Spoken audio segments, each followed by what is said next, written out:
መጀመሪያውን ጋር ላይ በመጀመሪያ ቃል ነበረ ይላል። በቃል ደረጃ ነበር ማለት ነው። አዎ። ስለዚህ መጀመሪያ የነበረው ቃል ምን የሚል ቃል ነበር? መጀመሪያ ሲባል መቼ ነበር ያ መጀመሪያ? ነው አካላዊ ቃል ነው ብለን የምናውቀው እኛ። አካላዊ የሚለውን ትነግሪናለሽ በኋላ።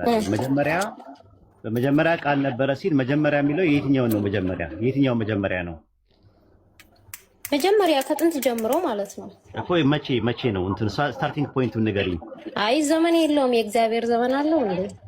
ቃል እኮ እግዚአብሔር ነው። ሰላም እንዴት ናችሁ? እግዚአብሔር ይመስገን። ዛሬ እህት ሞግታለች፣ ነገ ደግሞ ወንድሞችህ ይሞግቱሃል። ለማንኛውም የትኛው መጀመሪያ ነው ላልከው ዮሐንስ ወንጌል ተፍሲሩ ምን ይላል? በመጀመሪያ ሲል ዓለም ሳይፈጠር ዘመን ሳይቆጠር ስነ ፍጥረት ከመጀመሩ በፊት ማለቱ ነው። አንድም የሰማይና የምድር ተፈጥሮ ሲጀምር ቃል ነበረ።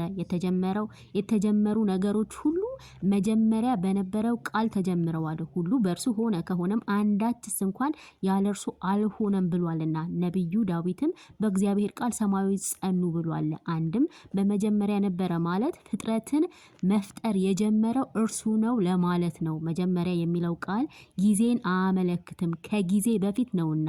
ዓለም ከመፈጠሩና ዘመን ከመቆጠሩ በፊት በዚህ ዘመን ስለማይባል በመጀመሪያ በማለት ገለጠው እንጂ ይህ መጀመሪያ ከፍጥረትና ከጊዜ መፈጠር በኋላ ስላይደል ያኔ ስላልሆነ ጊዜ ሊያመለክት አይችልም። ዮሐንስን ሲያብራራ በመጀመሪያ ቃል ነበረ ማለቱ ከፍጡራን ሲለይ ነው። በመጀመሪያ እግዚአብሔር ሰማይና ምድርን ፈጠረ ዘፍጥረት 1 ከሚለው ለመለየት ነው። ሰማይና ምድርን በመጀመሪያ ፈጠረ አለ እንጂ ሰማይና ምድር በመጀመሪያ ነበሩ አላለምና ይላል። ሰማይና ምድር በመጀመሪያ አልነበሩም። እግዚአብሔር በመጀመሪያ ከፈጠራቸው በኋላ መኖር ጀመሩ እንጂ።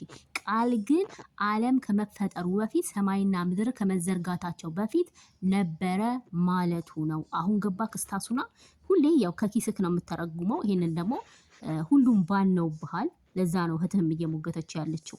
ኢየሱስ ከመጀመሪያ ስለእናንተ የተናገርኩት ነኝ ሲል መጀመሪያ የሚለው መቼ ነው? ነው እዛ ጋር ያለው ከመጀመሪያው ለእናንተ የተናገርኩ ነኝ ያላቸው አምላክነቱን እየገለጠላቸው ነው። ያለና የሚኖረው ዘላለማዊ አምላካችሁ እኔ ነኝ እያላቸው ነው። ምክንያቱም የተለያዩ ቦታ እኔ የዓለም ብርሃን ነኝ፣ እኔ እረኛችሁ ነኝ እያለ ሲነግራቸው ነበረ። እንዲሁም ደግሞ የማቴዎስ ወንጌል 23:34 ላይ እነሆ ነቢያትና ጥበበኞችን ጻፎችንም ወደ እናንተ እልካለሁ ብሎ ነቢያቱን እንኳን የላከው እርሱ እንደነበረ፣ እነዛ ደግሞ የላካቸው ነቢያት አምላካቸውን እንደሰበኩ ያው መጽሐፍ ቅዱስ ይነግረናል። እግዚአብሔር እረኛዬ ነው፣ እግዚአብሔር ብርሃኔና መድኃኒቴ ነው እያለ መዝሙረኛው ዳዊት ጌታ ኢየሱስም ደግሞ እኔ የዓለም ብርሃን ነኝ፣ እኔ እረኛችሁ ነኝ እያለ ሲገልጥላቸው ነበረ። ስለዚህ ከመጀመሪያ ለእናንተ ተናገርኩ ነኝ ያላቸው እኔ ነቢያትን ልክ ያለው እኔ የዓለም ፈጣሪ ነኝ እያላቸው ነው።